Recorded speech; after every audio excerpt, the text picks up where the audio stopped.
people we got review drink testing these and they said it tastes like shit. Yeah, I'm not Tastes like going to shit? lip it because these are a commodity and you're going to want them. Have you had any? No, because I've watched reviews of people saying it tastes like shit. Dude, they're... So... Does it taste like shit or not? Is this the energized one? No. Nah.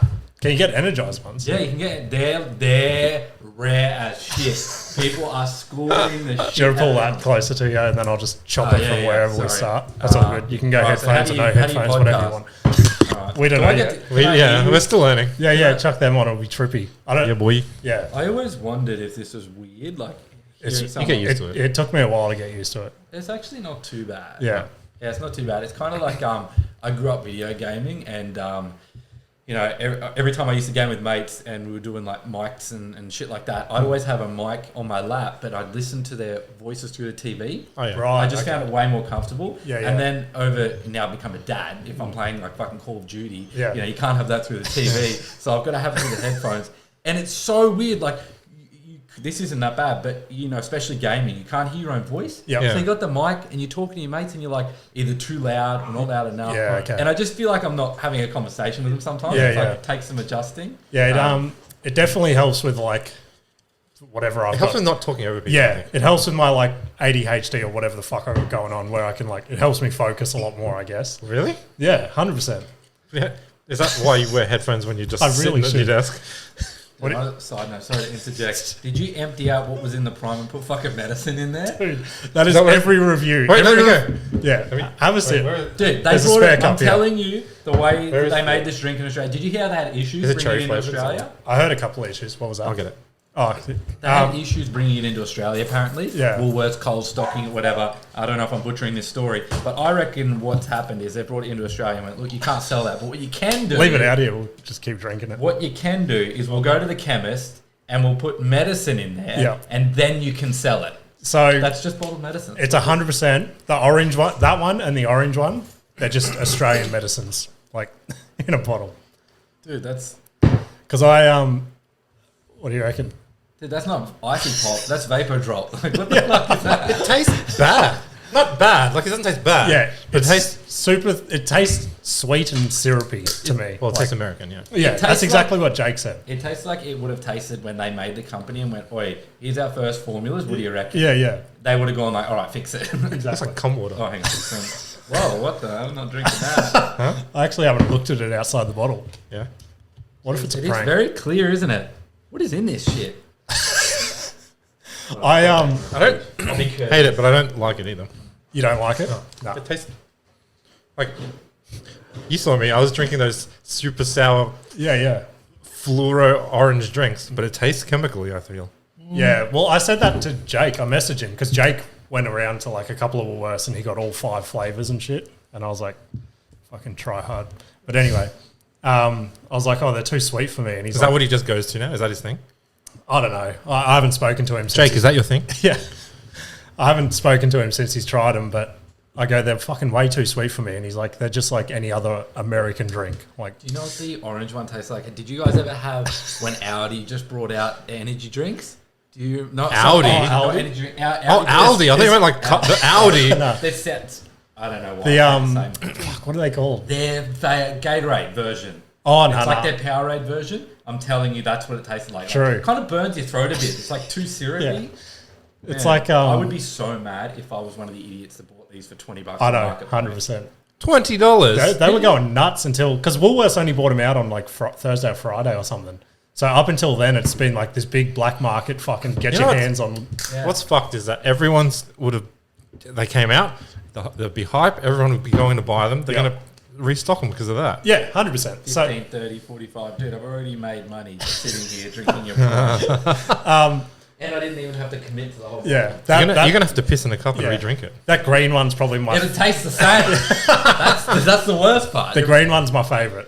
out of Really? all of them, yeah. I see. I haven't tried- But why do you have more if you... You said you don't like them. Okay, all right. The lime one is for sure.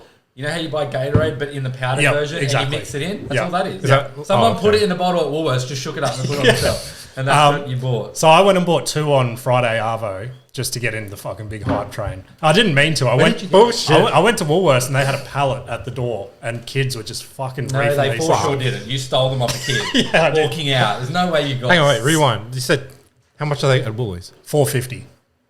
That's not too bad. That's what, yeah. Yeah, But $450 is pretty cheap for a bottle yeah, of yeah. Prime, And all over the pallet, they got the pieces of paper like during the fucking pandemic. Oh, like one only or whatever. 5 Yeah. per customer. So Do they have all the flavors? my Woolies didn't. They just had those 3. So I haven't tasted the blue one or the red one, if anyone's got them. There's another one that looks like a zebra pattern. I You think don't have the that's- blue one. What do you bet that the Alright. blue one tastes like? Blue Powerade. Well, it's blue raspberry, so yeah, it's just Hang on, going I to be feel like we should disclaim. So this podcast is sponsored by Prime. Yeah. We're what, 18 Drink minutes in Prime. and we've just talking about Prime? Stop saying Prime. Like a drink Prime. Stop saying it. Where's the bottle? I Shut up. I told Jake, Watch Amazon Prime. yeah, when we went through our fucking back and forth, I was like, what if I just like start doing stories every day and like how Logan Paul's jumping out of fucking planes and shit, and he's like, drink Prime, and I just did my everyday shit, and I was just Get in like, the car. Drink yeah, Prime. yeah, exactly. He's like, if you do that, I'm going to unfollow you. Go to the toilet, drink Yeah. Prime. Fuck yeah. Well, that was a good Prime review, I reckon. Yeah. Are you still on your first one? Yeah, I don't Can't like get it. it down. No, I don't like it. Yeah, I went hard. And I drank that weird went hard. ice. That was weird. Yeah, I don't mind it. I think once the hype's gone, I won't buy any more. Yeah. But at the moment, I'm like, fuck yeah. Is that At the sugar in moment, it? the fridge is full. I'd imagine there would be. Can you grab a bottle out and we'll Yeah, yeah. fucking... What flavour would you like? Oh, whatever. Try the green red. one. Oh, okay. Yeah, I'll try Yeah, it. yeah. But if it tastes like power, I know what it tastes like. You want the medicine? I just wanted to see what it's in. I thought that was going to be the best one because it looks like that's It the most is. effort they've put in. Yeah. Like a multicolored label. For sure. Yeah. Yeah. But it just tastes like fucking ass. Now, the problem is they spent all the money on the label, not the drink. Yeah. That other one you were talking about, apparently that's exclusive to the UK. It's like a mango Which one? flavoured one. KSI bought, because KSI and Logan Paul both bought it out. And Mango. then, yeah.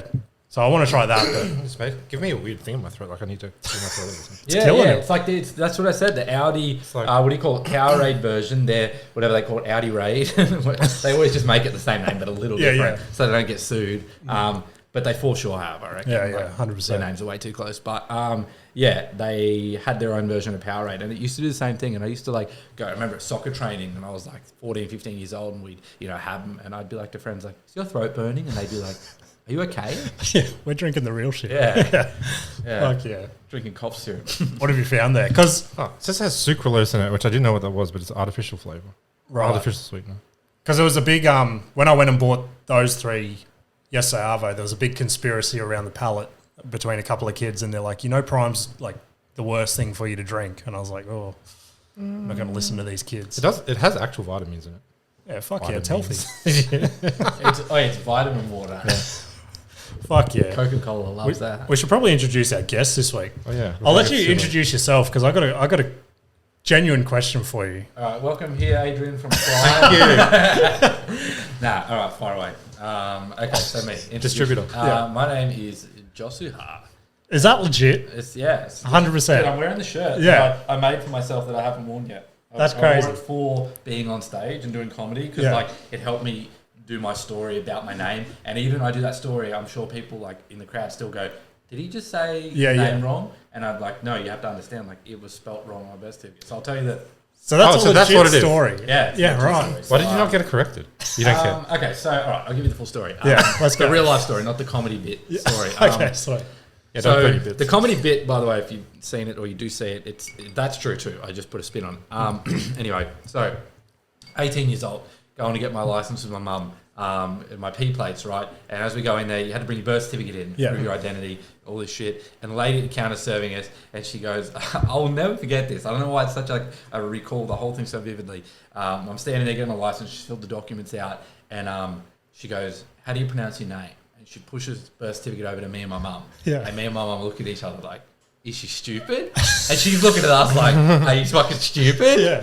And I'm like, "What's she talking about?" I'm like, "It's Joshua." Like, and she Yeah. looks at it again. She goes, "Yeah, but it's not spelt like Joshua usually. It's like, how do you pronounce it?" And then she pushed birth certificate back across, and surely enough, the H and the U are the wrong way around. It's fucking typo made by a typewriter. And a lot of people hear this story too, and they're like, "How did your Wait. mum spell your name wrong on your birth certificate?" Wasn't my mum or my Yeah, dad. yeah. This is the fucking doctor Yeah. on call who like signed, sealed, delivered me Yeah, and yeah. put my name down as that. Now the problem with that is when it's legally stamped and shit. I was like standing at the motor registry and I'm like, very funny.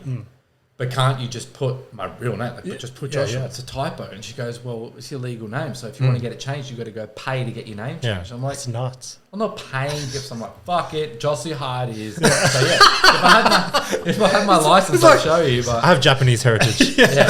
I always said if I'd go to Japan, I'd blend it with Josuha. Is it a good welcome, Josuha?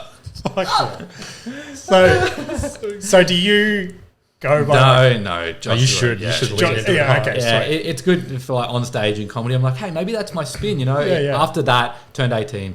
In the back of my mind, I was just like, it was an annoying thing if I went to places and they picked up on it. Yeah. I'd be like, it's Josuha.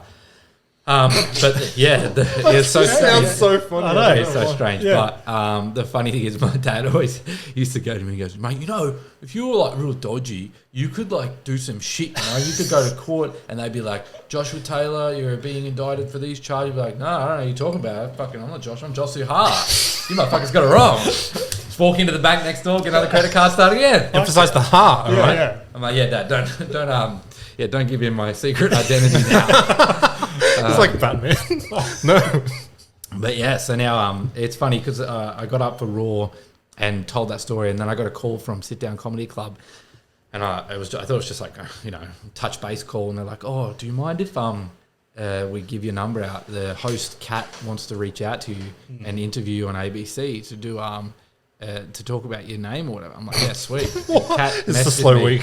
Kat messaged me. She's like, hey, hey, come on, man. This is my stick. It's the only thing I have. Yeah, right. It's not a slow week. This should be the best week. It's the only reason I got That's it. it. I'm never making it in comedy. I'll take it. Hiring, I'll take a job. But yeah, no. So anyway, she messaged me like, hey, do you mind if we get you in this Wednesday? And the funny thing is, like, I feel like she's seen me, and with my like persona on stage and shit, she's like, probably seen me and she's like, this is just a comedian that's not made it yet and does nothing else for a job. And I'm like, I run a motherfucking graphic design, sign and print business with like clients so far up my ass I can't breathe. And she's like, touch base and like, which is cool. But she's like, yeah, I'll let you know. And I'm like on the edge of my seat, like, okay, do I fucking cancel my week? Am I driving to Brisbane at 12 o'clock on a Wednesday? Is she going to hit me up at 11:30 and be like, hey, how far away are you away? Yeah. And I'm just like sitting there like waiting for the message. Never came. The cat. I don't know. You found another show for me? Found someone else with a misspelt name. Yeah, someone else with a misspelled name. Maybe they were just like, fuck it, it's too expensive. Like, even I was doing it for free. Yeah, so that's how It says ABC though, right? I don't know, I think so. Yeah. Okay. Or SBS or something. Right. One of them. Yeah. Free is definitely too expensive. Yeah, what, I hate to be honest. yeah, anyway, so that never happened, but I guess the story's exclusive here now. So if you want to get the story, you got to hit up old Jimmy. Yeah, if you want to buy it, Can't Kat. get any worse than that. It's going to cost you a pallet of prime. Yeah, it already has one. It looks like they fucking paid you to get me here. Fuck yeah, because I heard, because we spoke the first time maybe a couple of months ago, but we never met until our... Did we?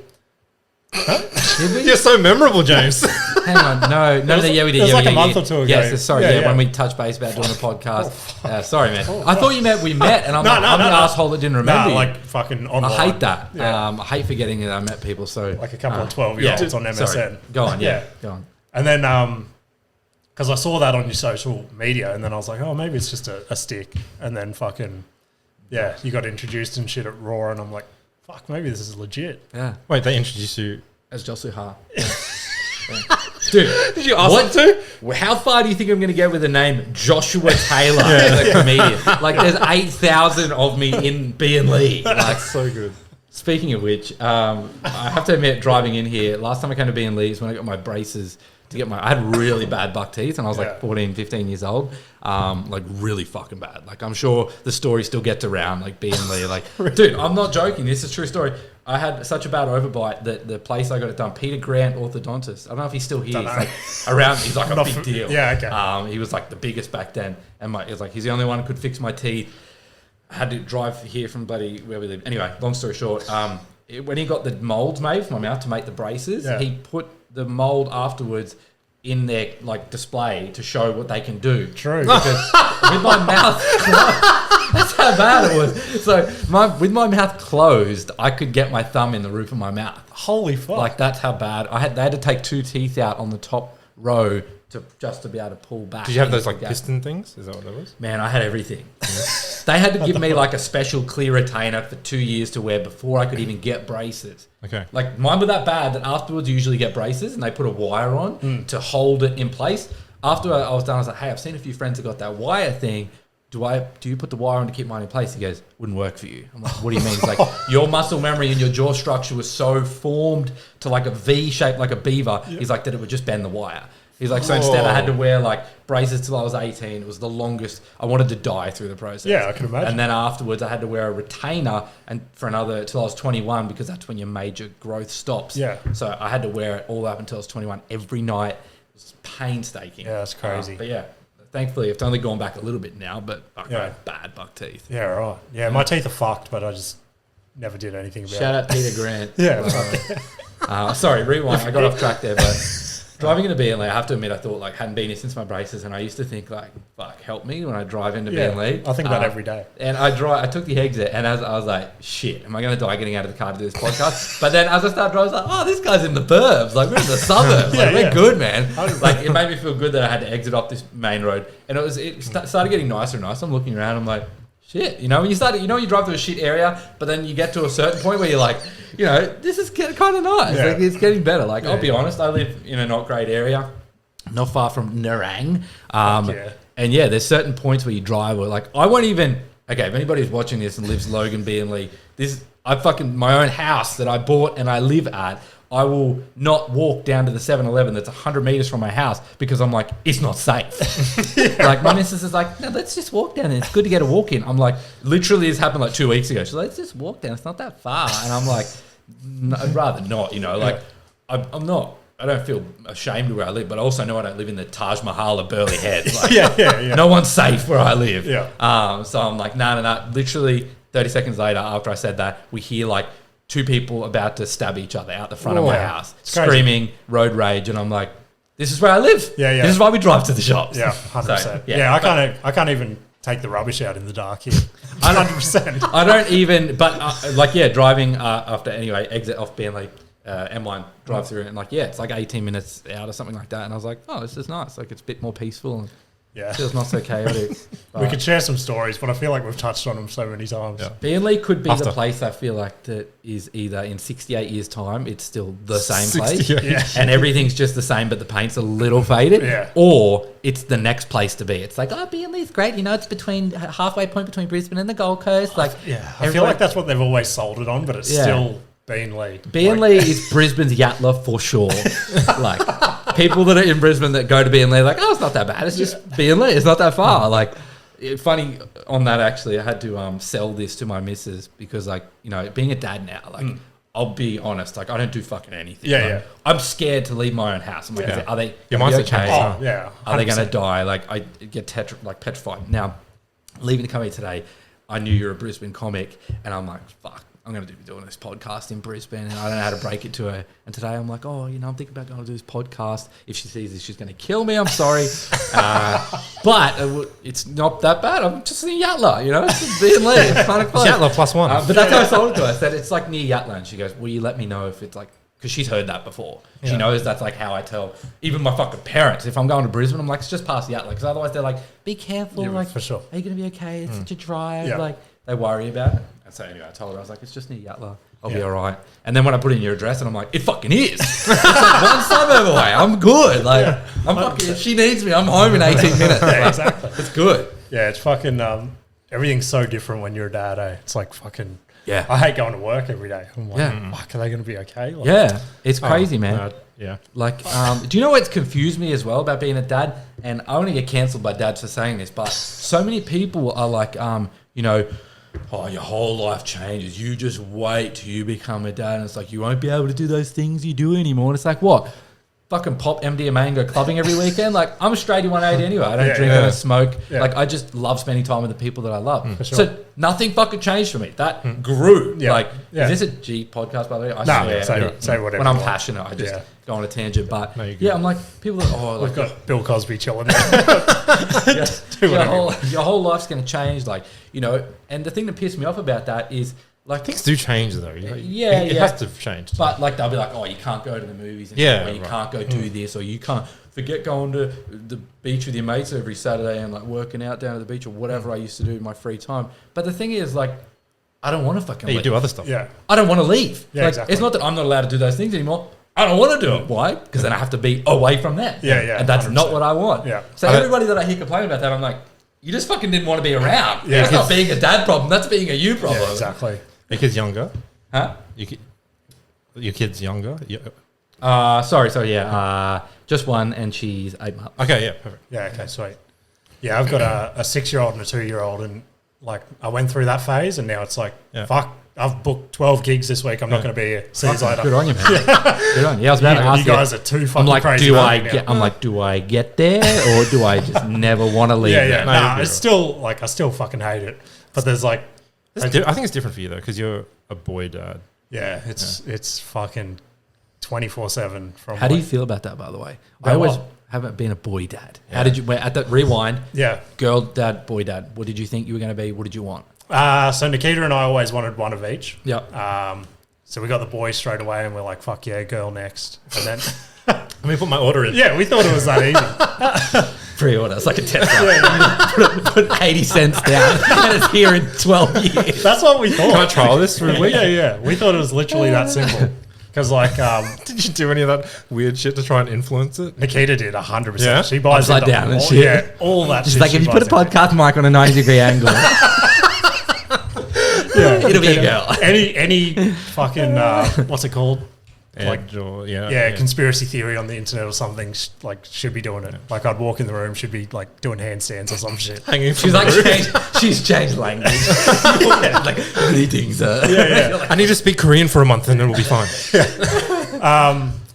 But yeah, then we had some troubles getting to the second one, and then got the second boy, and just like at that stage we are just like, fuck yeah, like we've been happy with a dog coming out. Yeah, I feel like I didn't care much. Like people are like, what do you want? Like, Yeah, me too. Everyone has like this mad preference. But then I realized, and don't shoot me for saying this, but I realized like I grew up family of boys, all boys, brothers. So in my head, immediately when I pictured a little boy, a male with my genetics and my DNA that's connected to me, my subconscious went brothers. So I'm having boys. Like, you know what I mean? Yeah, You just- That instinct kicks in where like I don't see anything else because all I had was boys growing up. Yeah.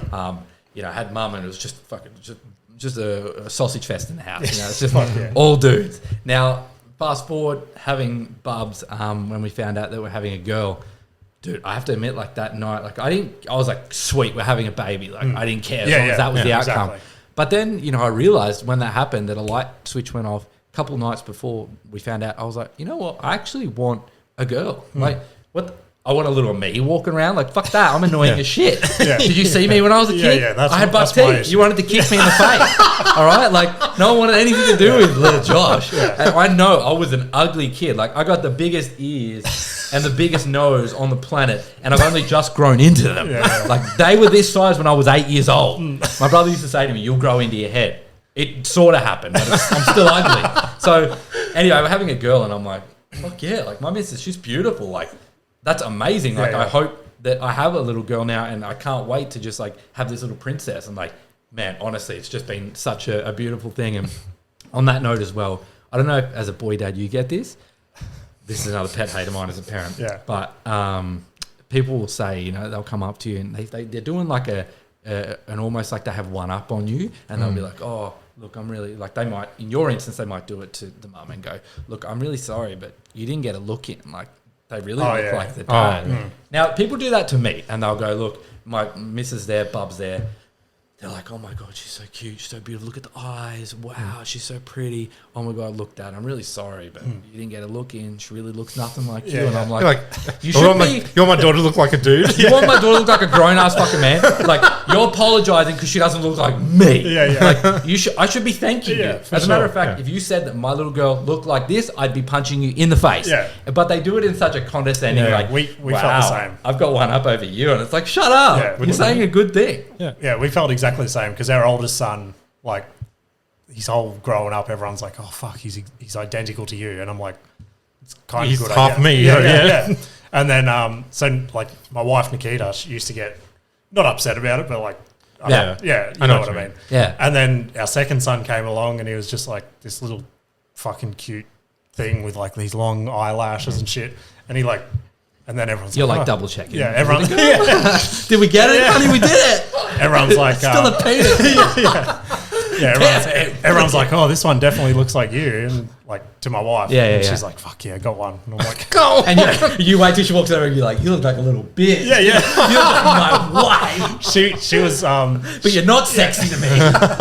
she was so Devo, our first son, because we found out we're pregnant. It was all excited. And it was like, I forget when you get your like gender scan. Is that like 12 weeks or something? Drink price. It's just chilling there like, fuck off. I'm not going to pay for this shit. I'm hiding it. Whenever the gender one is, Nikita didn't want to wait because she was just obviously over To find out, as chicks. yeah. Yeah. She's like, I want to buy clothes. I want to do this. So she's like, we'll go to one of those places that can do it early and do a scan. So we went there and they scanned. And they're like, oh, it's a little girl. Congratulations, blah, It's blah, too- blah. Yeah, and it was too early. So Nikita's in the mindset. She's like, we're having a girl. She's buying all this shit. My mum's buying all this shit. And they're fucking bought out all Big W and Kmart and shit. And then we went and got the legit like blood test or whatever it is. And they're like, oh, it's a little boy. And like, I looked over to Nikita and I could just see like, she was smiling, but also I could not- see in her yeah. eyes she was It's like, like, what's happening crumpling. here? Like, Wait, so you bought all girl stuff? yeah. But wait a fucking second. All right, I don't want to get you cancelled, but it's 2023, and if boys want to wear girl shit, they fucking wear Yeah, it. Okay. exactly. They do fucking wear girl shit now. It's like, Yeah, let's go. I was telling a story the other week how like my oldest son wanted to paint his nails, and my wife made him wait until I get home to ask me, and I'm like, Oh, really? I don't give a shit. fuck. Yeah, Like, rocket son. Yeah, like, exactly. 100%, man. Now that I'm a dad, especially, like I'm all fucking for that. Yeah, Like, yeah. Oh, dude, like the amount of people who like form these constraints, and like my missus apologizes to me because the amount of pressure people put on her to like, you know, you guys have to make sure you're cot training and like, but we fucking love having her in the bed with us. Like, Yeah. especially like we'll start her in like the cot overnight time and, you know, try to get used to independent sleeping. But then she'll just, you know, wake up and it'll be like 3 a.m. and like I wake up stoked because she's next to me in bed. Except it's stoked, but also fucking terrified because I'm like, I could have killed you. What if I rolled on you? I'm fat as shit. So it's like petrifying because I'm like, oh shit, scares me. I'm like, am I a careful sleeper? And I know I'm not. Like I thrash. So thankfully that part of my brain works. I think like, even though you're asleep, you still know that you can't. Like, I think there's like a. But I think she's in the cot. That's the weird thing because she's in really? there when I go to bed. Yeah, so I okay. fall asleep and she's in there, but then Sam gets up to feed at like 12, 1 a.m. and then keeps her in bed after that. Yeah. So in theory, in my brain, I'm like, I'm sweet. I can swing all I want. Yeah. But thankfully, I don't know. I just don't. We're the same. Like we found that at the start as well. Everyone's like, you need to fucking do this with the cot and the bassinet. Yeah. And this, and this. Yeah.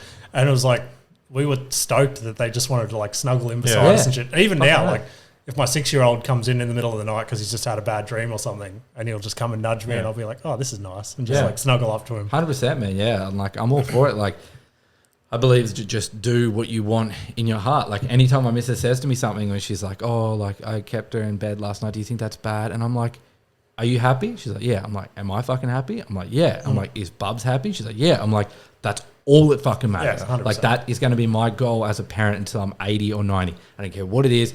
Whatever the math equation is to equal happiness, just do that. Yeah, and for that's sure. my only advice I would give anyone. Yeah, definitely. you're going to find there'll be people that tell you that you're doing stuff wrong no matter what you do. So. 100%. And like, I used to have these talks with Ash as well. So before Ash had kids. Yeah. And I'd be like, I can only tell you what we did and what worked for us.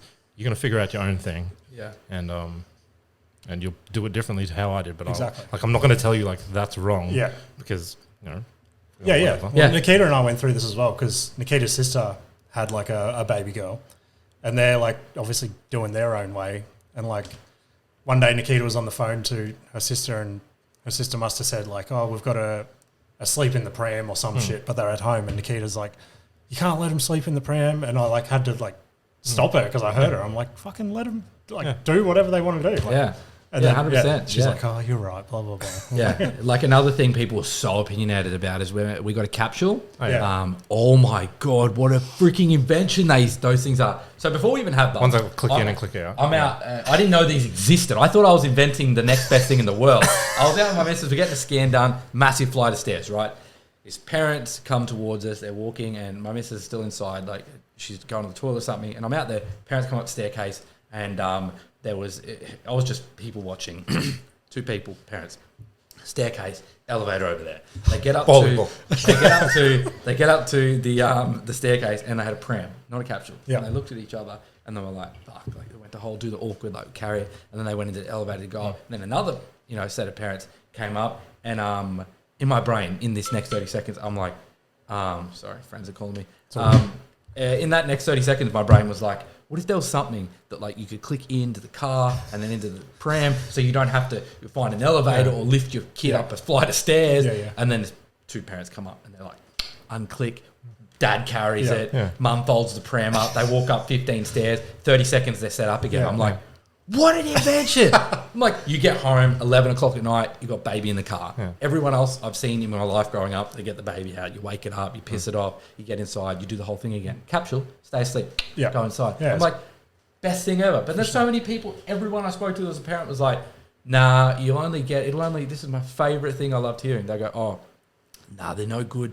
They'll only last you about 9 to 10 months. I'm like, that's when you fucking need it. I don't want it to last till she's 17. That's the point of having a baby that you don't want to wake up. Is when they're 1 and 2, they're manageable to an extent. So, we loved our capsule. It was, like you said, so amazing. Easy just to clip out of the pram, straight in the car, stay asleep, fucking done. Yeah, and they last as long as you need it. Yeah, there's so many crazy like baby inventions out there. Yeah.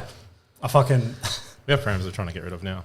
We're just sitting in the hallway. I'm like, we sitting there. We gave away like 90% of our shit because Nikita's best friend and her sister both had a baby at the same time, and I'm like, that's the best thing. Yeah, because in your head you justify it. That's value. Yeah, exactly. It's priceless. You're like, I hate dealing with people on Marketplace. Like, you deserve it so much more than those people on Marketplace. Yeah, definitely. Fucking. I was just thinking back then when you're talking about that, when we went baby shopping for I forget if it was our first or second son, whatever. Nikita had hyperemesis, which is like crazy morning sickness. So she had it up made up word. So she basically had morning sickness all day, every day, up until about 32 weeks or something. Jesus. Yeah, and that's not morning sickness. That's just earth sickness. Yeah. Anyway, she wasn't like good any day at all. And one day it was getting to that time where we had to go to the baby shop to buy fucking whatever it was. We're walking through the baby shop, and all of a sudden she just sits on one of like the feeding fucking couches there. She's like, I don't feel good today. And I'm like, what's up? And she's like, I'm going to throw up. And I'm like, you can't. Like, we're going to get to the toilet. She's like, I can't move right now.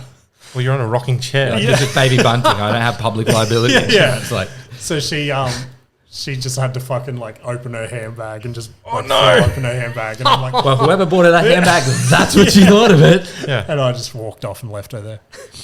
You bought the handbag, didn't you? I did. You just got it for Christmas. She was like, bleh. She's like, I've been waiting for this moment. Bleh. So fucking awkward. Oh, that's funny. Backtracking as well, and one of the things that we were talking about before with being a dad, and like people have all their advice, they tell you how to do things, how not to do things. And one thing I discovered is, so the amount of people, like I said, that will say, those cliche statements, you have no idea what's coming. You just wait.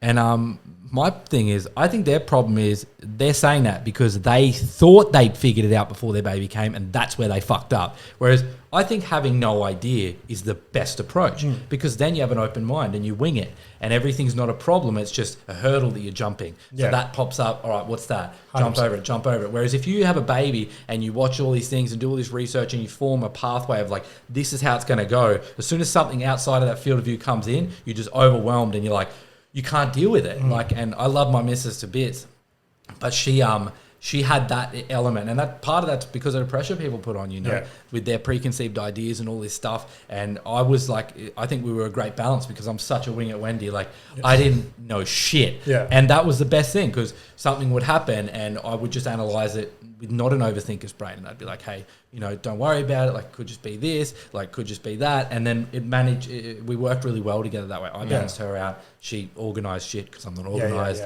So, it worked really well. We're pretty much the same way. I remember that growing up as well. Like, I don't know why, but I always just fucking took in shit around me. And then when we found out we were pregnant... water.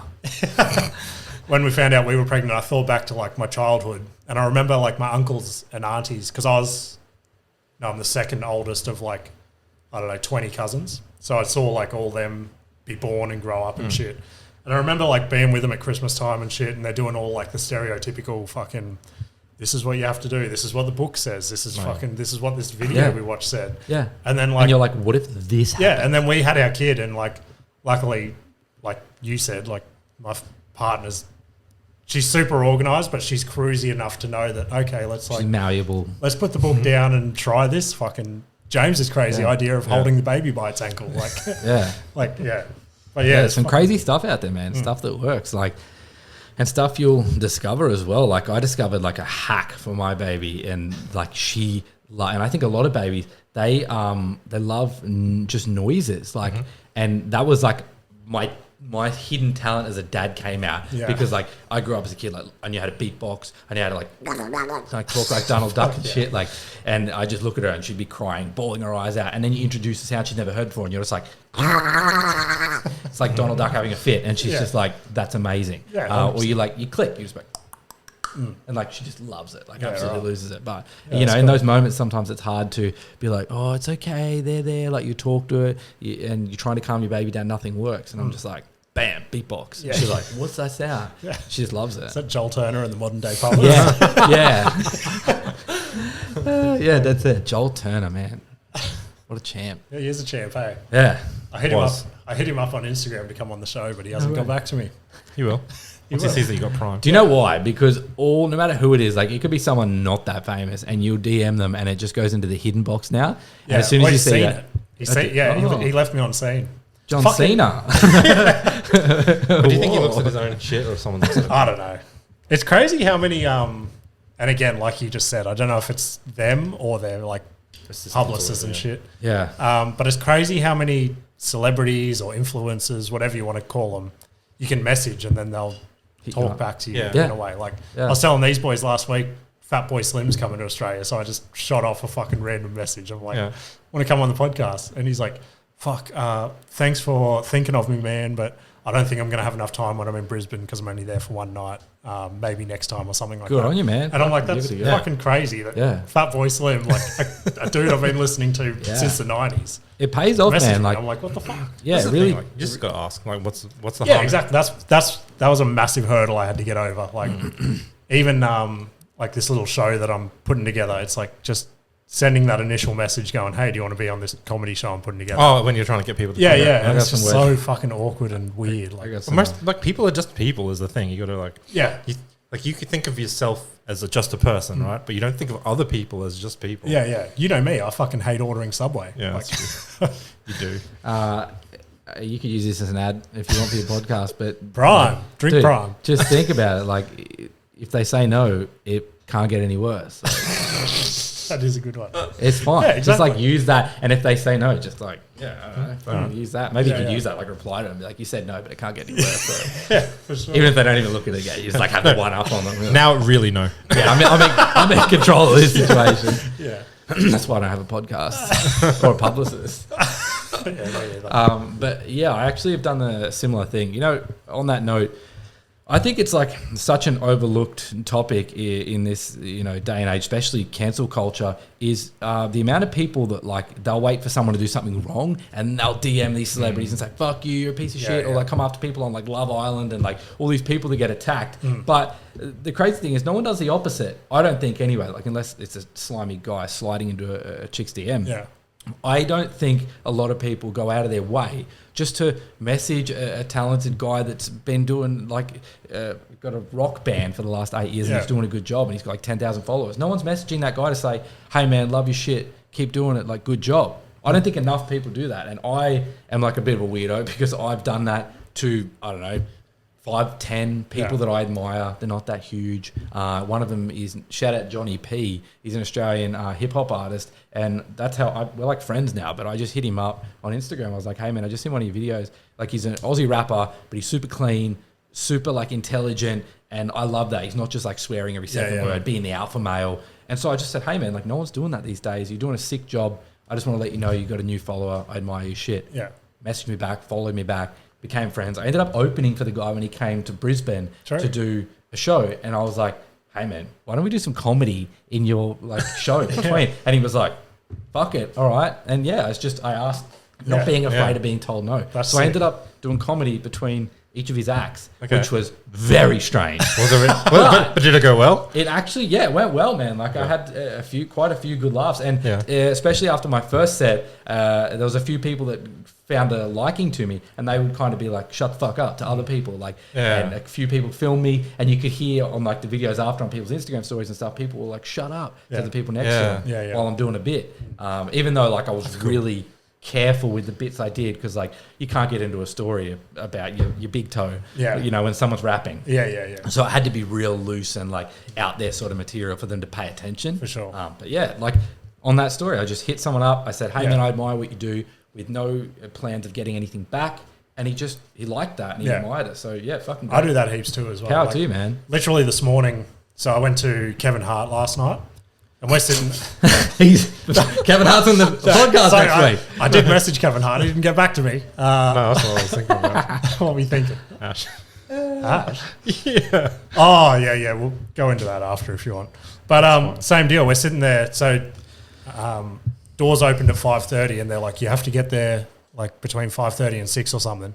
So we get there and we're chilling. While we're sitting in the lobby, they're like, the doors are going to open at 8:15, and we're like, fuck. So we're just going to be sitting here for like 2 hours or whatever it is, 3 hours. So we're just chilling there. And only because I followed this guy's come up, the dude that invented Culture Kings. Have you guys heard of that? Yeah, the shop. I used to buy from him. Yeah, same. Yeah. Like when he was in that little dingy fucking Bape, shop. $1 billion boys club, dollars and diamonds. Yeah, so only because I've like done that and now follow him on Instagram and shit, and he's like posting all his stuff.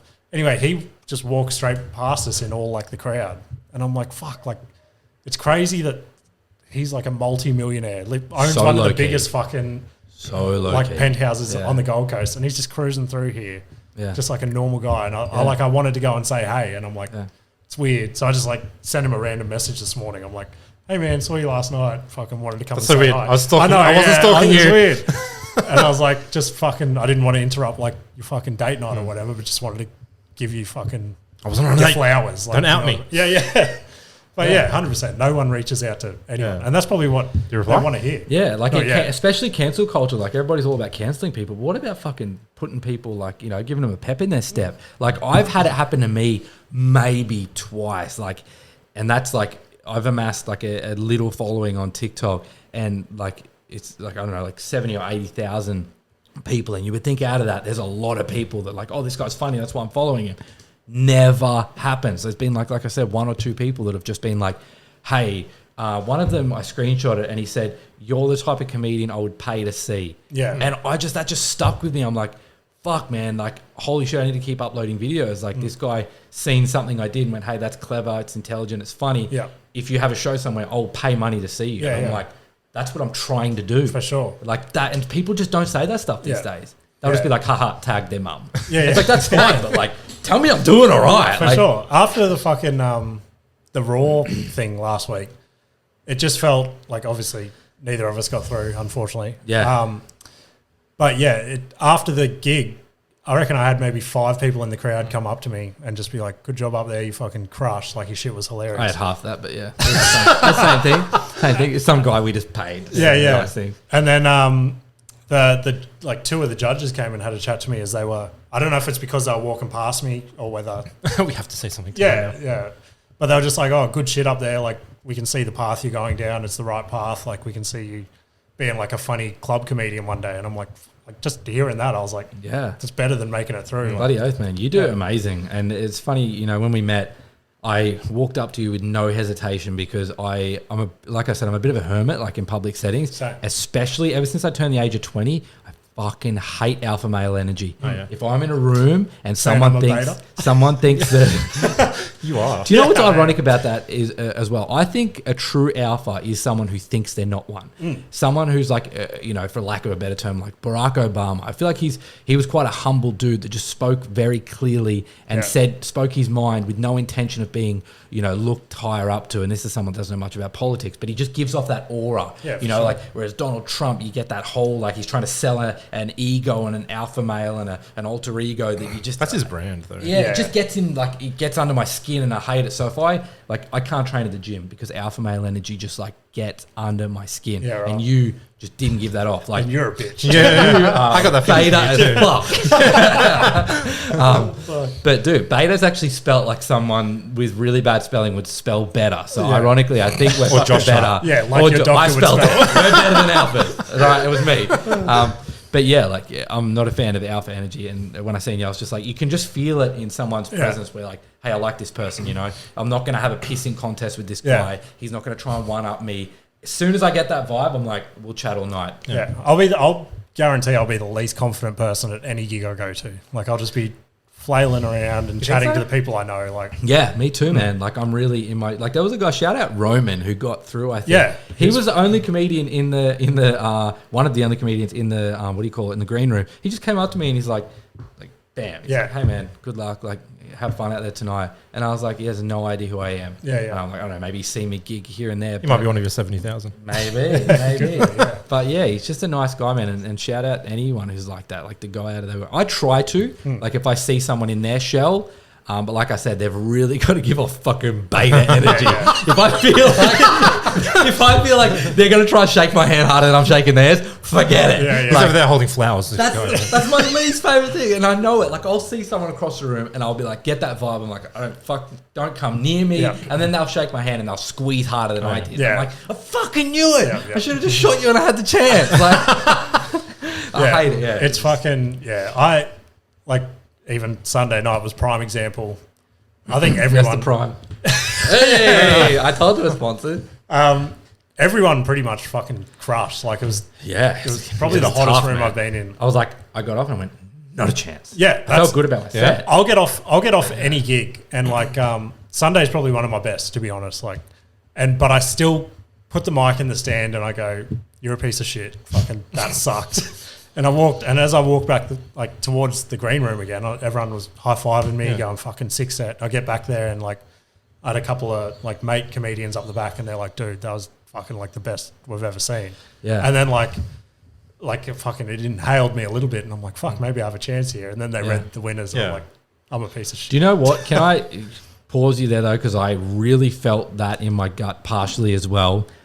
But the important thing I want to touch base on for you and for anyone else who's doing anything out there is you'll often get caught up in your mind of like, oh, you'll go do Raw and you don't get through, and that's the thing that you like, fuck, if you can't do that, you can't make it. And it's like, no, man, like I'm opening for a comedian this year. His name's Blake Pavey, young guy, pretty big on TikTok. We started at a similar time and he's just blown up. For sure. Similar guy, get along well, message him ages ago, hey man, you're sick, love what you do. We've sort of become acquaintances, and now I'm fucking opening for him. For sure. When he comes to the Gold Coast now. What I'm getting at is you look at someone like Blake Pavey, like I don't think he's done Raw or anything like that. He just went on TikTok and he's huge now. Like there's so many parts you can carve out, and it's so hard to leave Raw and not make it through and then keep pushing and finding a new door to open. Yeah. But I 100% know what you mean. And I follow Blake Pavey, Luke Kidgell's another one. Like these guys are sort of breaking the mold of, because like I'll go to the gig, like local gigs at the moment. I don't want to shoot myself in the foot here, but it's like you almost go to these gigs and you're just waiting for someone to open a door for you. Like, okay, I've got to go and do this open mic, and then if I do well here, someone's going to see me. They're going to let me in this one. Yeah, it's going to be some guy with a black tie. Exactly. And yeah. And it's just like you. Yeah, and then I follow guys like that, and they're just like fucking scouting in like American college football or whatever. Yeah, I don't know if it's so much scouting. It's more. I find it more like clicky, like you were saying with the whole beta and alpha energy. Yeah. Like, and that's another thing. I don't really go for the hang. Like, I've got a wife and kids I need to get home to. Like, I want to do my set go, and get out. Exactly. So I go there for a purpose. Like, this is what I want to be doing. I don't want to fucking come to your house at 3 a.m. and smoke weed and talk about fucking like aliens. Even when they did Raw, they're like, oh, you have to stick around for the whole night. And like, wait, I'm like, look, man, like I love comedy. The art for me, I love writing shit out of my head out of nowhere and then seeing people laugh at it. Like being able to give people that have had a shit day a moment of happiness is the most rewarding feeling ever. For sure. Not sitting in the crowd for 58 minutes afterwards dwelling on it. Yeah. Like, so once I've done my set and I've let everyone in the crowd feel good, I just want to go home. Yeah. And, thankfully, don't watch this Raw, but my 7-month-old, she was having a meltdown when I did my audition. And I was like, look, guys, I got to go. I'm so sorry. And they're like, look, you've got a good excuse or whatever, but really, we'd like you to be sticking around. And I'm like, man, moments like that, I think like, can I even make it as a comedian if that's what is expected? Yeah. Like, I can't hang around after. I just want to go home and make sure my missus and my bub is okay. Yeah. Up until the last month or two, I've stuck around regardless. I'm like, this is what you've got to do. Yeah. And then the last month or so, unless one of my mates is on towards the back end, I'll just be like, look, I've got to get up at 3 tomorrow morning for fucking work. Like, I'm out. Like, fucking oath, man. I'm the same. Like, I'm like, hey, look, nothing against you guys, but like, I got clients that are going to be calling me tomorrow morning up my ass, being like, hey, where are you? Where's this? Where's that? Where's that email? Where's this? My phone's going to be ringing. I got people to answer, and if they're like, why aren't you here? Why are you half asleep? I'm like, so I went and did this comedy gig last night in the Valley.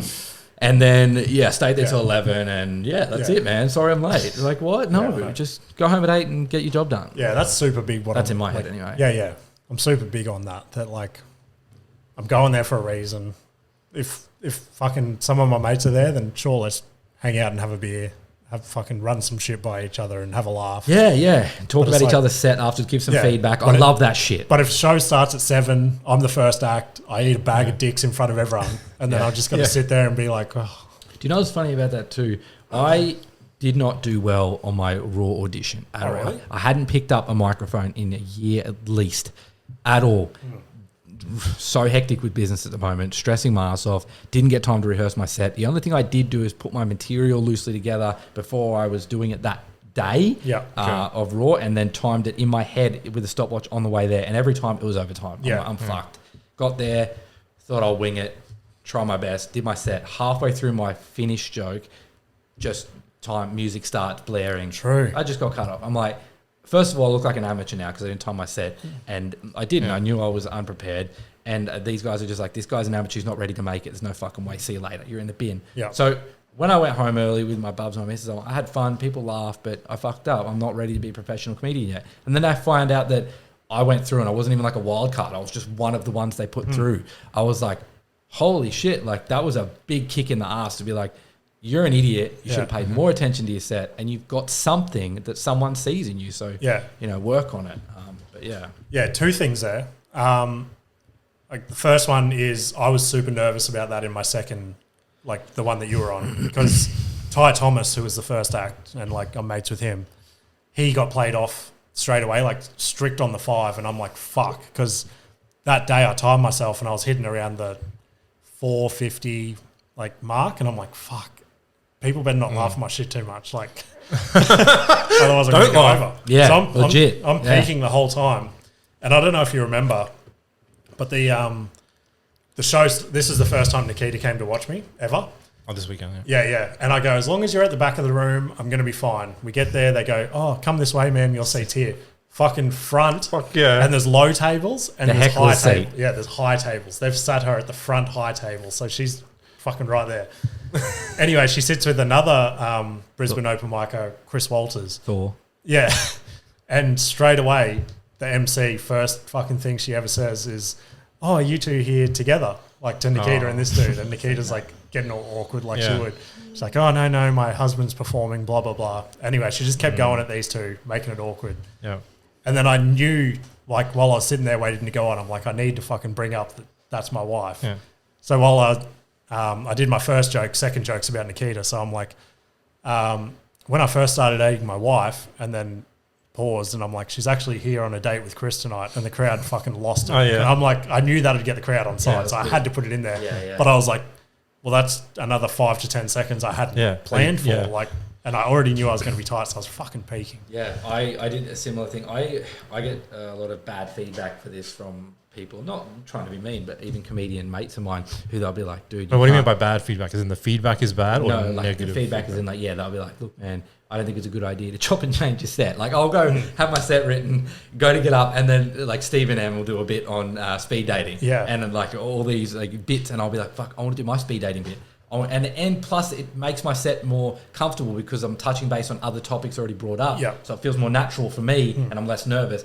And the crowd warms to me easier. So then I'll go to get up, have a full set, and I'll just change it out, do a new bit, bit of improv, and that's my style of comedy. Yeah. I love doing that. But yeah, a lot of people are like, mate, if you want to make it as a comedian, you need a golden 5 that you need to craft and get that good. And I'm like, I just don't enjoy it as much. Yeah. So I'm probably never going to make it, but Yeah. I like But I'm okay with that. Yeah. I'm okay with that. Yeah, that's another thing. Like I don't know. I feel like I've turned a corner the last month or two, and at gigs. I've always been strict on this is my script. This is what I need to get up there and say. Right. But now, like Thursday night, I did a gig, and it was a pretty tough room. Like it was hard, and the lady that runs it, she's like, "I'm going to put you up last because your shit's dirty, and I know the crowd's going to love it." So I'm sitting there watching people like go through, and I'm like, "Fuck, they're not going to like my shit," because everyone that's dipping their toe in dirty shit, it's not really working, and I'm just getting ready to eat a massive bag of dicks. And then I get halfway through my like dog fingering bit, and I get to the part where I got to like stick my finger up the dog's ass, and no one reacts. And I'm like, what? So we're just all a fucking bunch of dog fingerers in here? And then the crowd lost it, and it like that was just like breaking the ice, and it was like breaking away from my script. If I had kept going, it would have been another 9 minutes of eating fucking dick. Yeah, you got to pull address the someone elephant aside. in the room. Yeah. And then like from that moment, like they were just laughing at everything I said, and it turned into a fucking mint gig. And I was like, I on the day of doing my second Raw set, I went to get up, and I had something that happened to me the morning of doing my set, and I always love opening my set with something that happened to me that day or something that happened at the venue before I got up, because it just is like immediate weight off my chest. They've heard my voice.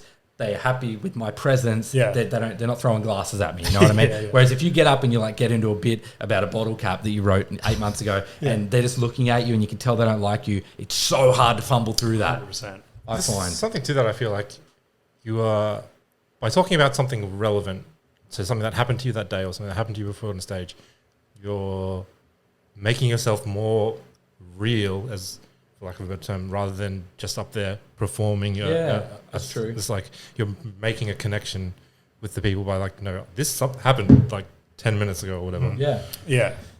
Yeah, exactly. And I think people can really feel it in a comedian when you get up there and you're talking about something that actually happened. Yeah. Like I'll write a bit and I'll be like, this is loosely based on something that happened, but I haven't got the enthusiasm or the passion in it because it wasn't true. I'm trying to sell it. Yeah. And that shines through your material, I think. Yeah. Whereas if something just happens to you or is very closely tied to it, the crowd feels it. They buy it with you. Like the bit I did about the pancake swimming lessons, that happened a week before Raw. Yeah, like so new.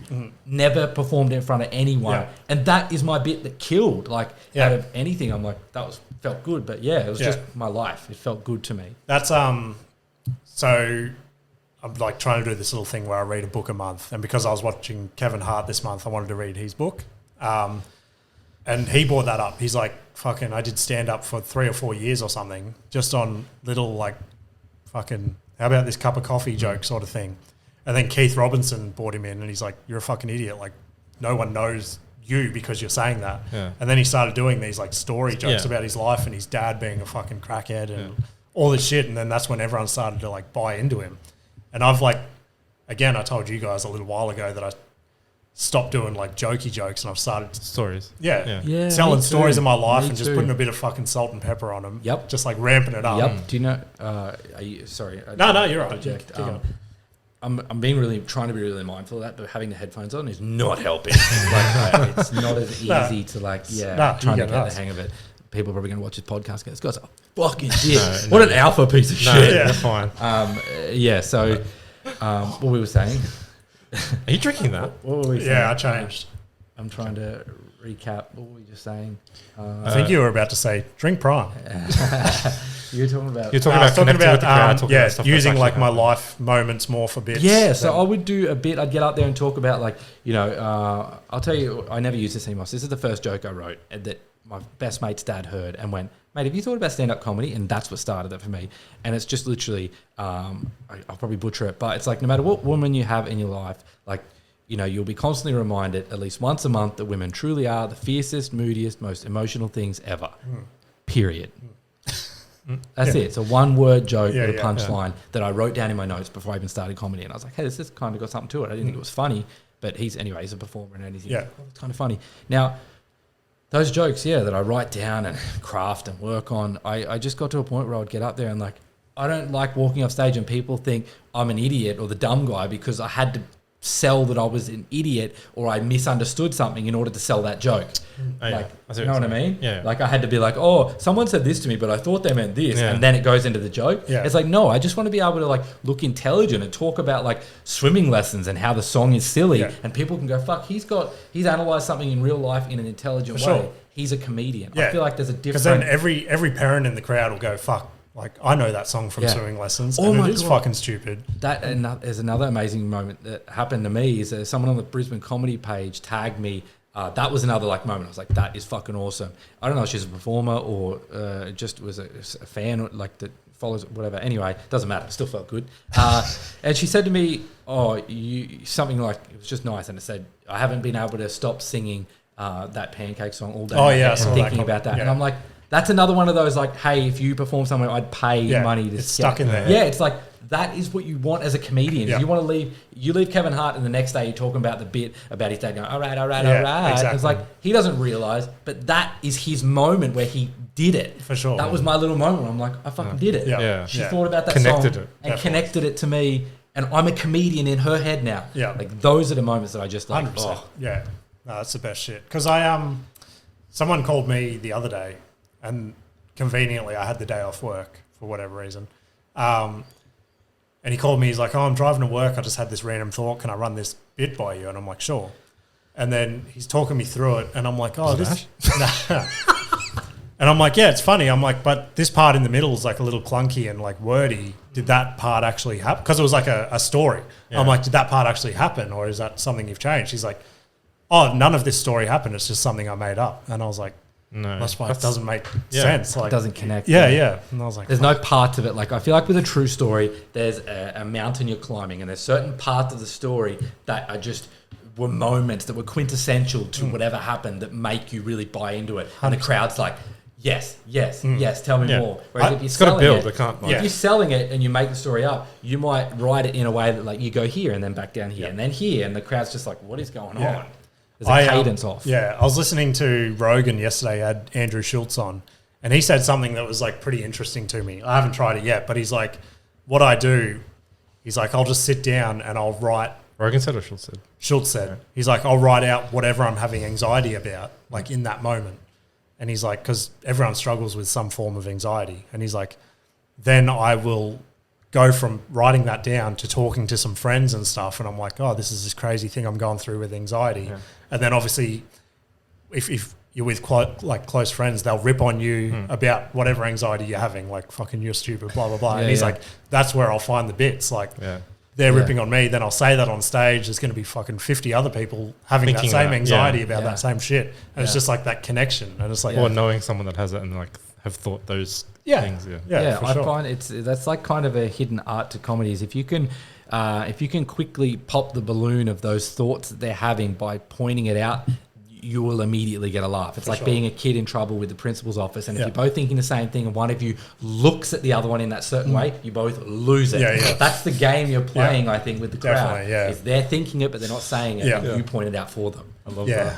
Yeah. Because at the start, I was just fucking around with trying to write something that would be like, I was trying to be too edgy and funny at the same time. And I was like, it didn't work for so many months. And unfortunately, a lot of the right people saw me at that moment. So now it's like hard to get into that next level of rooms and Yeah. shit like that. And I'm like, and then some of them over the last couple of months have seen me in these other rooms and they're like, fuck, you've gotten way better, which is more of those moments you're talking about. And like, Yeah. I'll fucking But what do you try. expect? Of course, if you're persistent, then you like that's the whole. Yeah, idea. exactly. Like it's, I don't yeah. know, man. I'm not trying to be a dick, but there's some people that are persistent, and you just like, I see some bits, and I'm like, man, that's not funny. Yeah. Like you're just alienating the crowd, making Yeah. them feel like shit. Yeah, Like, there's those as well. yeah. So there's certain ways to do things right, and I think it's an important thing to that. Is I think it's very important to have people in your life or your circle that are like.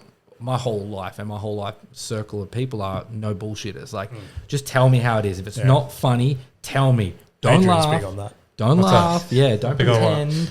Big on truth telling. Oh yeah. Yeah. Yeah, like I I got don't some. give a shit. I've had some, conversation with mates that are comedians, and I'll just be like, I don't know about that bit. It's not that funny. And like, I appreciate it if they do it back to me. And Yeah. I'm just like, really? You don't think so? Yeah, and they're yeah. like, nah, dude, it's not there. And I'm like, all right. Like Ash's toothpaste bit.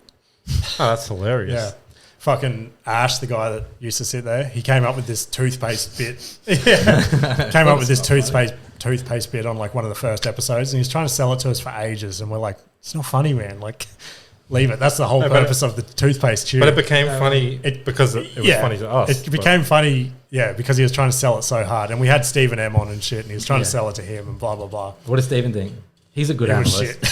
He's a good analyst. He's too polite though. I still haven't. That's crazy that me and like Steve haven't run into each other. Like, but he does mostly Gold Coast, right? Yeah, he does. Anyway, so for Ash's last show last weekend, I was like, I had a gig in a pretty like low end room, and I'm like, I'm just going to do this on stage for him and just show him it's not good.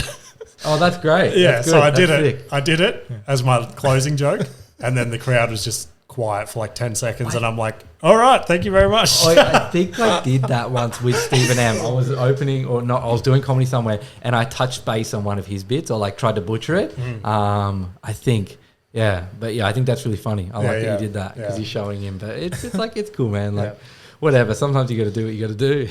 See, he calls him Stephen M as well. So Steve and Adrian were coincidentally friends before we all, like the three of us, knew each other. Yeah. And Adrian thought it was weird that I called him like Stephen M. And he's like, it's just Steve. Yeah. Like, That's his. That's the name that he puts out there. Evan M. Yeah. He's had like a crisis with his name spelling because people like look him up, they can't find it. Yeah. But man, Stephen is a fucking funny guy. He is. That's how we met. I met him doing comedy for Sit Down, and I just seen him with Luke, and I just went up to him after, I shook his hand and said, hey man, you are funny and keep doing what you do. Yeah. I was like, he just had a real Carl Barron vibe. The thing is, even I think the first few times I seen him, I was with Mrs., with my brothers, they came to support me, and they were like, he's funny, he's really good. They didn't laugh hard or piss themselves, but they liked him. He's relatable. He's relatable. Yeah, you just feel what he's saying. You feel it. There's something about, so like, I've not seen any of his material, like stage material, but even just hanging out with him, like we'll just laugh about the dumbest shit, and then his laugh makes me laugh so hard because we just like, and then I don't know, it's like that thing where you can't help when someone else is laughing, it makes you want to laugh. Yeah, and he laughs at his own stuff on stage, which I think is great. And that cracks me up too. And I think he's killed some bits off where I'm like, hey man, you still doing that bit? When did you do that bit last? And he's like, oh, I haven't done that in ages. I'm like, dude, that's funny. Like, if Carl Barron got up in a stadium in front of 50,000 people and did that exact bit, it would kill. Yeah. It would kill. And that's an interesting thing as well about comedy is you'll go do these open mic rooms and a joke might not go that well. But then you'll do the shittest bits that kill and everyone laughs. And it's because of the environment. Yeah. And I think that it's super deceiving comedy because, like, I've done, I won't bore you with the story, but I put my own shows on quite a lot when I was doing more comedy because it was just easier than trying to beg and plead, please let me up. Okay. Yeah, that's where I'm at. That's exactly why I'd book my own gigs. Yeah. So I'd book my own gigs and get mates to Stephen, Tom Monley, Denzo. They would just come along because I didn't feel like they would feel obligated to do it. There was not that awkward ice to break. Anyway, we would just go do these sets. And, you know, my job is so I think I do a pretty decent job at promoting them. Yeah. And we'd fill most places I did these comedy gigs at. And, you know, you get 40, 50, 60 people in these small rooms and you would do those same bits that you did in open mics that were shit. And I'm like, you know what, fuck you guys. I love this bit because it's my life. This is funny, okay? It's my life. It's my toothpaste bit. You know, I'm like, this is my life. Like this, I know this is funny to me, so I have to sell my point of view so you can think it's funny. Yeah. And then you would do it in front of this room of 60 people, and it would kill. Yeah. And I'm like, I knew it. Yeah. Then the other bits were shit. Yeah. I wonder how much of that is involved with like what you said. I know this is funny because it's funny to me, but then there's like that breaking connection. Like if I can make you related to me, then you would also find this funny. Can I interject? And I guess there's a big important part of that I didn't point out. I've always really admired comedy, even though I didn't watch much. I admired the art of it and I understood it. And I think that helped me a fuck ton doing comedy because I understood that there's rhythm to comedy. You tell a joke, your voice has got to come up and then it's got to come back down to draw them back in. And it's like music, you know? And so with these big rooms, I think the reason these jokes do better and why someone like Stephen M, who kills off a bit, who thinks it's not that good anymore, suddenly they do it in a stadium of 50,000 people. The reason that joke works so much better and the art to it that I wanted to point out is there's something about being in a room of people that are there to see comedy where you can really take advantage of the art, the pin drop moments. Yeah. Your bits about the dog and the finger at Raw killed. Why? everyone was there to see comedy. Yeah, they're not there for karaoke. Yeah. And they bite onto the story and they want to hear the next bit. And so when you're someone like Kevin Hart or Carl Barron in a stadium and you're doing a bit, and the funniest parts are you're getting halfway through the story, you're like, I haven't even said anything funny yet. Yeah. But they're with you and sure. they're on the same ride. Yeah. That is so I important. noticed that like crazy last night. Like Kevin Hart would just say like a sentence and it wouldn't be the most hilarious joke you've ever seen. It'd just be like... But it sets you up, right? Because Yeah. you're like, I'm part of this story now. 100%. Like, I feel what you are feeling. Definitely. essentially. And do you know what the irony of that is too? I don't do open mics and I haven't done any for a long time because I noticed that. I'm like, hey, if I'm going to make it as a comedian, I feel like I need to put myself in a true setting of how this bit will go down. Yeah. Yes, the stage time's important. It's important to hear your own voice on stage, be comfortable in silence. Open mics are great for that. I was already comfortable with that. Before I even got up to do comedy, this sounds nuts, but the first time I ever performed, was my own gig because no one would put me on because I was a guy that had never done comedy before. So I booked a room out for my 23rd birthday or something and advertised it, and like 80 people came. They put it in the Courier Mail. Oh, really? Yeah. 100, actually, no, it was like 150 people. I filled a room at Lone Star Tavern. Anyway, all these people came out, and I thought it's important that I do my comedy in its purest form because if I go to an open mic, I'm not going to really know. Yeah, 100%. That's an interesting point because, like... Oh, and sorry. No. One of the things I was saying I wanted to close up on is, the reason I sound nuts is when I prepared for that gig and I was just like, hey, I've got this shit written on my phone, I want to see if I'm funny. I rehearsed it, prepared to not hear a single laugh, and just if I wasn't funny, I wanted to be able to talk to them for 20 minutes and it not be awkward. Yeah. That was the most powerful lesson for me that I taught myself. Yeah, for sure. So last night, so again, reading Kevin Hart's book, I heard, obviously he came up in all the New York rooms, which are fucking crazy, hecklers, blah, blah, blah. But you've never seen that side of him, I guess, because it's always been these like fucking stadium tours and shit like that. Last night there was this drunk cunt in the crowd, and Kevin's halfway through this like not so much a deep story, but you've got to be with him in the story, and he's halfway through, and this dude's just mumbling something, and he yells it out once, and he just keeps talking, yells it out a second time, and he's like keeps talking, but he's like got it like a confused look on his face. This cunt yells it the third time. He just stops the whole fucking story.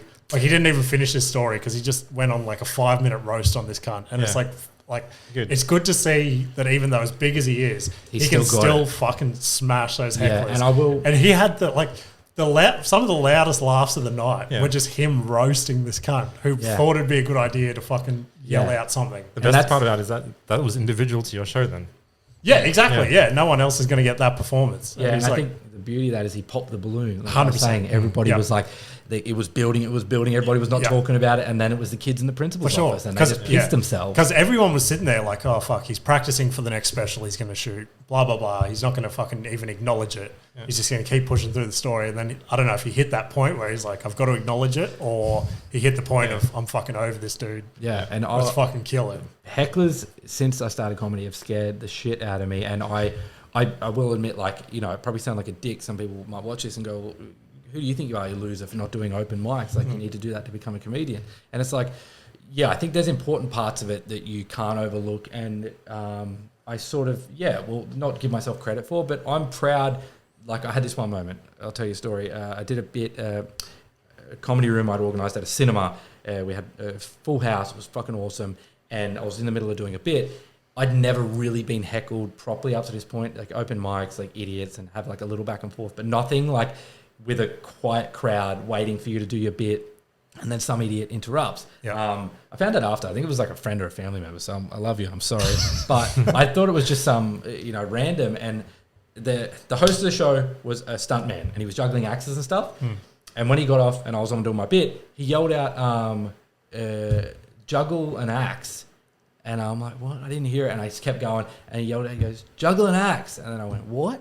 And then someone said to me, he said, juggle an axe. And my fucking whole world stopped. Because it was a creative heckle. Yeah. You know, I'm like, this stopped me in my tracks. And I've always, the thing I've been afraid of, the thing I've always been afraid of with hecklers is I'm very mindful of being a comedian. You can either do it right, or you can be, go the route that's like, shut the fuck up, get the fuck out. And everyone's like laughing. But it's like, you didn't... As a comedian, you're supposed to be talented enough to be able to deal with that creatively. Yeah, for sure. Use that as ammunition and then also shut them up and move on with your set. So in this moment, all this is going through my head. I'm like, do I just tell him to shut up? Do I freeze? Like, this felt like 40 minutes, but it was 8 seconds in my head. And I'm like, going through all the emotions. I ended up, just fucking patting myself in the back because I said back to him, I said, how about you juggle an axe? I said, I'll throw it from here. Fucking catch.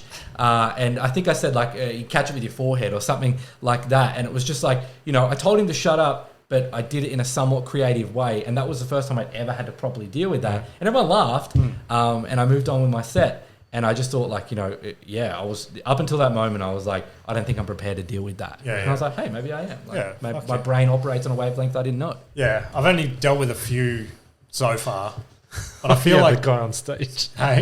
The guy on stage. Oh, yeah, that was a fucking weird one. I had a dude who wouldn't shut the fuck up. And he kept having little, like, not digs, but, like coming onto me, but not actually coming onto me, just having weird little fucking digs. So I'm like... come up here and fucking hold my waist while I do my set. And I just had to get him up on stage, and he was just standing there holding my waist while I was doing my jokes. And it was the only way I could keep this cunt fucking quiet. That's amazing. Was he pissed? Yeah, he was fucking smashed. So funny. Yeah. That's the thing as well, is you don't realise, like, I'm straight edge, I don't drink, I don't smoke. So when you hear about these stories, I'm like, oh shit, you got to realise, like, yeah, you got to roast them and tell them to get out, but also, like, some of them aren't really aware of what they're doing. So that's where I think you have to really double down on that whole, like, hey, you're a comedian, you have to be tasteful with how you deal with this situation. You can't just every time you get a heckler go, shut the fuck up, what are you doing here? People are paying to see. You're the idiot. And it's like, yeah, it's funny, but everyone does that. I love Jimmy Carr. I think Chris D'Elia is amazing at it. I love watching his crowd work, and he's just so creative. He doesn't just be like, oh, you're drunk, you're a loser. It's like so out there. Yeah, even congratulations. It becomes a bit so creative. Him on podcasts is fucking hilarious. Yeah. Like that bit where him, Brendan Sharp and Brian Callen are sitting there and they're talking about glycogen. And I'm like, fuck, just, so if I don't just turn around, you got a lab coat? Dude, died. I just died. The amount of times that guy's made me cry of laughing from watching that is crazy. And especially like his impression of a Japanese person that he does, like a Japanese Kung Fu master. Which is funny in itself. I always think about that. I'm like, wow, how crazy that we've gotten to a point in society where I would be afraid of doing that in a public setting because you get cancelled now for impersonating people. Definitely. It's like, what the fuck? You can't even do, like, when we grew up, like, you impersonated anyone. Anyone, Like, people could impersonate me, I wouldn't give a shit. Like, the new Pommy kid at school, hello, mate, how you going? Like, everyone does it. Oh, all right, you Scottish fella. Like, everyone's doing it. But now, like, there's such a line in the sand. It's like, definitely. It's crazy. So I watch him do that, and I'm like, how's he not getting cancelled for that? It's crazy times, for sure. It's very tiptoe culture at the moment. Yeah. Yeah. For sure. Like, I want to be the comedian that doesn't care about it. But I worry because, like, if I don't do comedy, but if I did, I feel like I wouldn't care. Yeah. See, that's what I'd like think. Like, that's hopefully what I want to get to. But like at this point, you have to care a little bit, I guess, because no one's going to book the dude that fucking You do it. says the Nazi shit. Like, Yeah. Not that I want to. Then you put your own Nazi shows on, and then you'll be fine. Yeah, exactly right. Ironically, your fan base would be fucking lit. They would be committed. Yeah, 100%. They bring books and shit. Like, Okay, but that brings me back to, like, how you're talking about the different crowds that come to a show at, like, they're there for karaoke and there happens to be comedy there versus people that pay to go and watch comedy. And you said you're starting up a show, and I talked to you not on the podcast before about, which route you were going to go, and like the curated shows that you say that you pay to go and watch, I feel like you'd get more of that vibe than people that are there to watch comedy, and it'd be a better environment. I feel. For sure. Man, 100%. So wait, sorry, just touch base. You were saying that rooms that people are there to pay to watch comedy that are properly set up for it. Man, 100%. And the other thing that no one talks about with these comedy rooms is everything plays a part. Lighting, sound, seating. Like, when I set up my own rooms, I pay attention to the littlest shit because it all matters. Like, if you've got a comedian on stage and they're dimly lit, you can't see them, and all the lights on the crowd, it encourages hecklers because they don't feel like... you can't see They don't me. feel like a meerkat that's popping their head out. They're a cult. They're all one. They're stronger than you. So all that stuff is so subconsciously powerful that it can ruin your set. Yeah, definitely. So, that's why I just was like, if I'm going to do my own, stand-up comedy shows, it's easy to just set up myself. I'm in control of 100%. making sure the seats are filled, the lighting's good, everything's great. Yeah.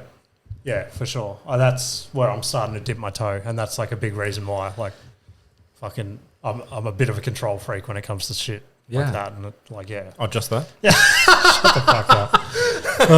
I think a big part of that comes down to running your own business as well. You know. Like You're in charge of so much stuff. That's definitely helped. That's been a big thing that I've like a selling point as well that I've been telling rooms is like, I don't want to start a room just to come and hang out with my mates like some of these other guys. Like I'm treating it like a business. Like fucking if the tickets don't sell, that's on me. Like I'll do whatever I can to sell the tickets. 100%. And I love that as well because it creates such a nice dynamic between the other comedians coming because you're like, hey man, I want you to have a fucking lit crowd. Yeah. I want you to have sick lighting. Exactly. I want, like, I used to say this to Denzo, Stephen M, Tom Onley, any of my other mates that would come out before me, I'd be like, I want to make sure this is the one of those gigs where you leave and you're like, that was fucking amazing. 100%. And you build a culture around and it too. That's on me. You know, if I don't get that right, that's on me and I know I can fix it. Whereas I would feel shit when I would go to gigs with mates and it was shit. I'd feel bad for them because I'm like, hey, Steven, you fucking rock, man. That was not your fault that bit didn't kill. I'm telling you. And it's hard in those moments to analyse the environment. Yeah, and go, definitely. That wasn't my fault. Yeah. You always blame yourself. 100%. Fuck yeah. I got my missus blowing up my phone because she wants to get her car out. Okay. Oh, shit. Oh, How I thought it would be sweet. How do you go with time for this podcast? Well, we can either pause it and keep going if you got more shit and we can move the car, or if we want to call it We there. can chat for a little bit more. Yeah, I probably got where like are you two. Remember this morning I told you something happened that I Yeah, feel like this podcast okay. You got Well, it. let's pause it. Yeah. We'll move your car and then let my missus out. We'll keep going. Oh, just give her the keys. Man. That's okay. All right, we'll be back soon. I wonder, like you were talking about, because I said before or earlier that, you know, you're there to like improve or whatever, and you're like, yeah, no, you don't know, because there's some people that like have been doing the same bits and like they're not improving or whatever. I wonder how much of that is just like James is pretty good at it, and I've known you all of an hour and 20 minutes, but I can tell like you're good at reading other people, right? So you can say, say you went into a green room, you can like, oh, this person's alpha, stay away from me. This person, I'll click with whatever. I get that off my mum hard, and I love it. It's such a powerful trait that I love having, but it's also a curse. Yeah, but I wonder if that probably helps you in terms of comedy, because then, like, if you're that perceptive to other people's, I don't want to say energy, but essentially the energy, then you can read the energy in the crowd or the audience, like what? Yeah, then like it for sure would have to help. 100%, yeah. Like if you get, like I said, when I did the gig for Johnny P, open for him doing a hip hop show,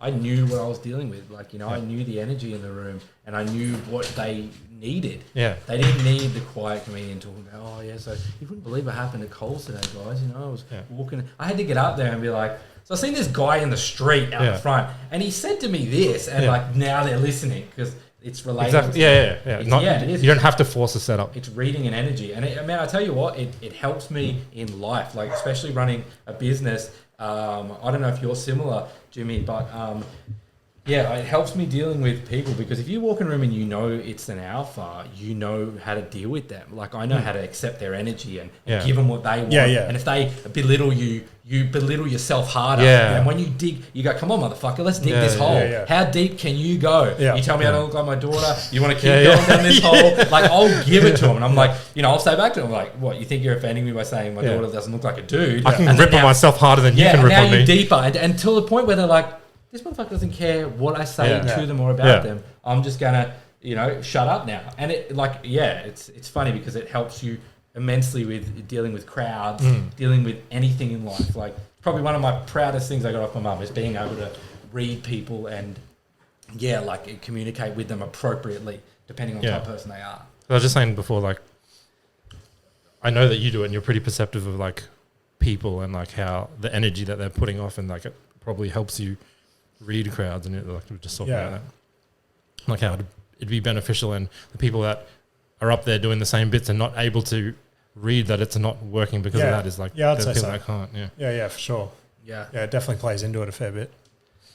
100%. What was this big fucking market story you had? Oh man! All right, so this. Sorry to change the subject. I just came into that halfway, and I'm like, "Fucking, where do we go from here?" Are we back on? Yeah. Okay, so this morning, this is probably going to turn into a bit. But right now, this is just what happened, and I cannot get it out of my head. At the markets, Mrs. got a business set up there. This is it. You're hearing development right now. And you know, we're at the market set up. doing our thing. It's like 1 p.m. Getting ready to tie up, and then this elderly couple come over to us. In their 60s odd, come over to the market, and this lady walks up to us, and she goes, "Are you the guy that's into computers?" To me, my missus runs a business, a dog, very well signed up, that sells dog products, like dog leads, collars, harnesses, all that stuff. Anyway, so sitting there doing our thing, she says, "Are you the guy that does computers?" And I'm like, "My job is what it is." And I'm like, "Well, sorta." I'm like, "What has she heard?" So I wanted to help her, and I went, "Well, what are you asking? Like, what do you need to know?" Sort of thing. And she goes, "I was so told." open-ended. Computers. Yeah. Are you into computers? I'm fucking alive, so yeah. Pretty sure that's all we have today. Like, you use Siri to say hello to me, basically. Anyway, and she and I'm like confused, and she goes, "Oh, are you the guy that sells the streaming? You buy all the streaming services off for $120 a month, and you do like Amazon and Netflix?" And she just I'm at the craft market snacks company. Dude, I'm like, no, it's not me. I'm trying to be a nice guy, right? So I'm trying to help her, which didn't help my situation because now she's still like. Maybe if you were the Bitcoin guy in 2008, the Bitcoin pizza guy, for sure you're not announcing it in public, or you're getting arrested. So I'm very mindful of that. She's probably going to think whatever I say, I'm hiding it. But I'm like, I can't just brush her off and give her the certainty that I'm not the guy. So I move on, and I'm like, look, did they give you any information, like what their business looks like at the markets, who they are? And she's like, they said they have a doggy stall, and I'm like, for sure, this is some sort of front for a crime ring. I don't know. It's so vague. So vague, but so specific. And I'm go to this market and look for the dog store. Turn left and look for the dude. And now here's the next thing. She goes to me, well, okay, are you sure? Like, and I'm like, I'm fucking sure I'm not selling streaming services for $120. Like, what the hell? And as she walks off, I realize, I'm like, wait a minute. I'm like, who? This guy, whoever the fuck he is. I did the math in my head. I'm like, okay, Netflix, I was about to say Netflix, KO, Amazon Prime. I'm like, most of these are $25 a month at most. Yeah. These motherfuckers make a $20 a month profit for sure. just for making them an account and a password. Like, who is this kid? He's just signed up all the mums in the street and he's making $20 a month profit on making their account. And the next bit is the first month for most of these accounts, or the first 3 months, is free or half price. This kid's cleaning up. He's like 35 soccer mums that he just does this for as a job. And I'm like, I just couldn't believe it. This chick, and she was so adamant too that like I was the guy like selling this. Well, you service. should have been the guy. You should have turned into the guy. Why didn't you? It was so like, hang on, I'll do it for you right now. Okay, Sandy, there's your account. All right, here's the next thing I thought about. I'm like, this kid probably didn't even make an account because most of them you can have a simultaneous stream on. So he's just got like 4 accounts for each thing that he shares with each mum. And the chances of them all using it at the same time is so low that he's just paying $30 a month and making like $5,000. Like, what a business model. Making a killing. Or there's some illegal like torrent version of streaming services that I don't know about. There could be. Yeah. Or just the fucking like B-grade movies. And he's covering it with a dog business at a market. Yeah, that's like, odd. So strange. She came looking for it. That's so. But it's so weird that you're a dude and you have the dog business, and they're like, yeah, he must be the dude. Yeah. I'm the dude. You're the dude with the exotic name. I'm like, hey, no, I'm just here. He looks like the dude. I'm like, hey, I'm just here doing slave labor, like for my missus, just doing my job. Did you go looking for the business after that? I did actually message her. There's another doggy business there, and then my missus is friends with the owner now, and that's a funny thing as well, man. I was worried doing a podcast I wouldn't be able to talk enough, and I've done a complete fucking opposite. I don't know if there's even like you're gonna have to go hunting through this audio to be like, hey, that was my voice, because Josh just said shut the fuck up. But that's a funny We've spoken too much. I don't like to talk to you anymore.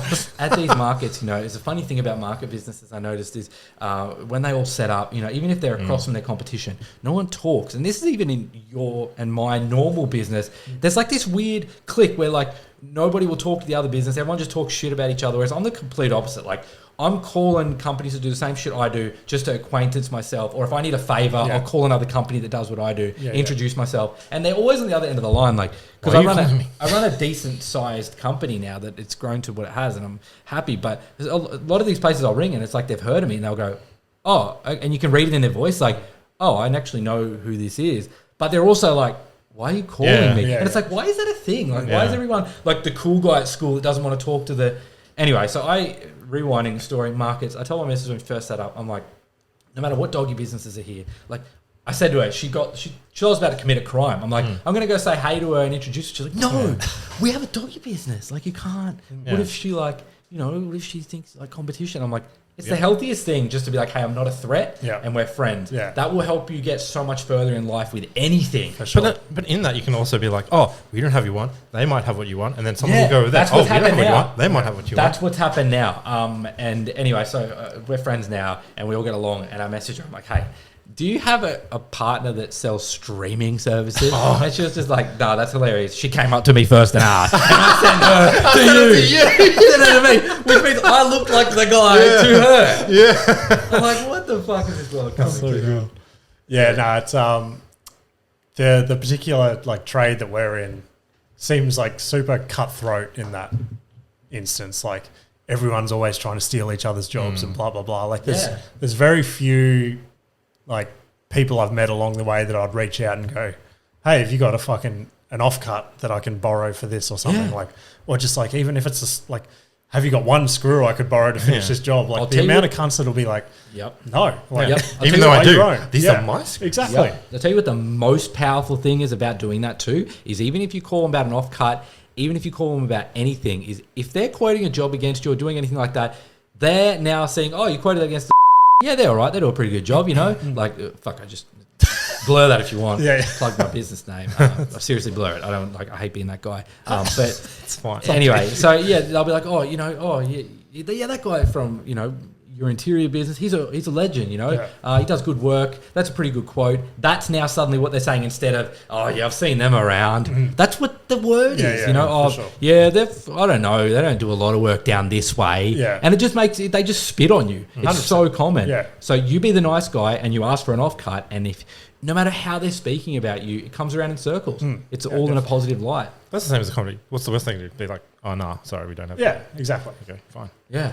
Yeah, it's fucking everything in life. Yeah. Just don't be an asshole. Just don't be an asshole.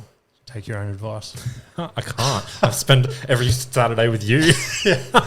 Sunday today. That's different. Mixing it up. It is too. Holy shit. We've both got work tomorrow. I know, it's fucking crazy. We should probably wrap it up anyway. Yeah, I agree. I probably got dinner waiting at home. Yeah, kids are going nuts out there. Good chat. Yeah, it was fun. Thanks for coming on, man. Yeah, We'll have thanks to for make it having happen me. again. Maybe we could Honestly, get you and Steve in at the same time or something. That would be dope. Yeah, I'd be would keen as to do it again, man. Yeah, easy. I was like nervous on the way up here. I'm like, really? Because I've never done Yeah. a podcast, and I always wondered, like I was saying to him before, if I did a podcast, I would be more like do the Crystalia thing, which is super uncommon. But I feel like that's harder though. I really 100%. I can talk about, like, I'll be driving in the car, something will happen to me, and I'll just talk it into a bit. Yeah. Like, that's how I build my material now. And I'll realize I just went on for 13 minutes about something, and I'm like, that wasn't that funny by the end of it. But on a podcast, it might do all right.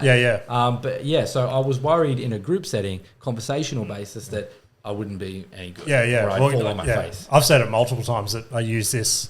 Not necessarily today, I haven't, but sometimes Bullshit. I'll throw a random story out from my childhood or something God. that happened this week, and then these cunts are like, they'll say something or they'll laugh at something that I don't even think's funny about the story, and I'll be like, okay, well, I'll fucking sprinkle some shit on that. Do you know what's funny about that as well? Is when we were talking at Raw, there was a moment I was telling you something, and I feel like you and your missus looked at me like, is this motherfucker trying to bit on us? Oh, really? It's such an awkward thing about comedians where you have that, especially when you've been doing it for a while, you'll be talking to someone in a green room and you're like, this isn't a conversation. He's trying a bit on me right now.